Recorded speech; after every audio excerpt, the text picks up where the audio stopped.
What's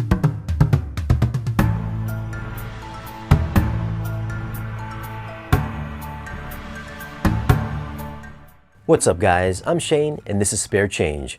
If you've got a passion for new movies and for new audio and video gear, then tap the subscribe button for new weekly videos. In for a review, we have 2019's The Lion King on 4K Blu-ray. I won't be reviewing the movie itself, I'm just going to share with you my thoughts on the video and the audio quality. Now for a few tech specs. The movie is completely CGI, except for like one scene. It's got a 2K DI, it's rated PG, runtime is 118 minutes. Aspect ratio is 178:1, so there are no black bars.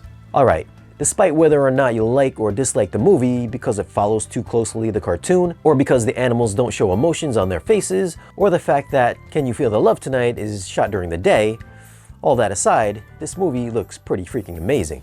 If there was a movie that was made specifically to show off 4K, this movie's probably it. First off, the detail is off the charts. I don't know if there is something better than 4K crispy or not, but this movie's got it. Now here's the thing about using a native 4K projector on a large screen. If a movie has crisp, sharp lines and really fine detail, it's really noticeable on a large projection. If you've got a small screen like an 85 or 75 inch or smaller set, chances are whatever you're watching is just gonna look good. It's when your screen size is like 4 to 6 times bigger than those TV sets is when you'll see sharpness and clarity fall apart or excel. The Lion King is one of those movies where it just excels. You can grab any shot and you'll find a photorealistic rendering of dirt, animal fur, little flies flying around the air, pretty much anything. It looks real and perfectly rendered. I'd normally say close-up shots look amazing, but any shot looks amazing in this. As for HDR, this isn't one of those movies that has a dim HDR presentation. It's full-on brightness throughout. You'll see those big bright spectral highlights from sunlight reflecting off water or over the trees, or giant lightning strikes. It's bright, it's bold, it's nice. As for the color palette, I don't think it's quite as vivid as Aquaman was, but I thought everything had a nice, rich lushness, especially with all the primary colors. Now I'm not saying the colors will jump off the screen or anything, because everything is more natural in tone. Some jungle scenes have nice pop, and other scenes will look a little more muted, like the chase in Chapter 5. But that's by design though. Black levels I thought looked great, and gave the image some added depth and dimension with excellent shadow detail. Audio is in Dolby Atmos, and it's another Disney mix. It is quieter than most movies, so you'll have to pump up the volume so it sounds normal.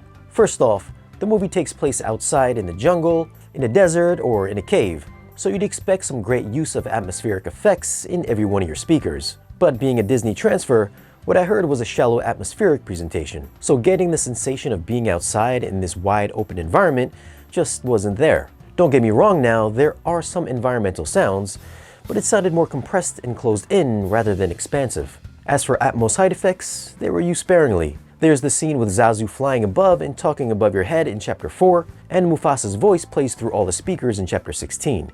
You must remember who you are. Other than that, there's not much in the way of sound effects from above. When the musical numbers kick in, there is some overhead extension which opens up the soundstage a little. But for a movie with such popular songs, I would have liked a more dynamic presentation. Now for bass response, it wasn't all that bad. The standout moments from the original movie are intact here. You get the giant elephant footsteps in the beginning of Chapter 1, and the stampede in Chapter 8 gave my subwoofers a bit of a workout. There are a handful of other scenes with ominous low-frequency undertones, so I wasn't all that disappointed with the bass. Were there some gaps in the mid-bass region? Yeah, but still, I thought it was decent.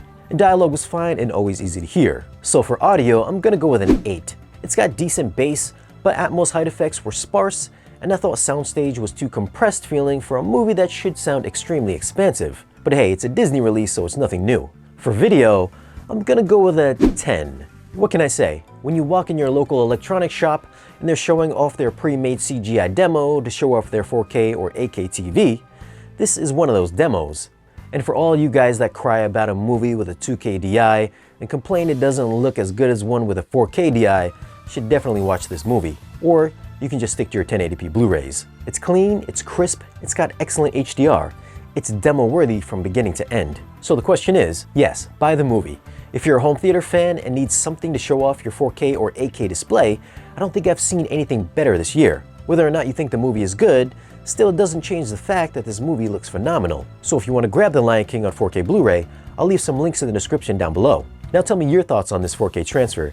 Do you think it looks as good as I do, or would you rate it something lower? As always, thanks for watching. If you want, you can find us on social media, and if you want to support the channel and help us keep these videos going, then stop by our Patreon page. Don't forget to like, share, and subscribe, and we'll see you guys again in the next one.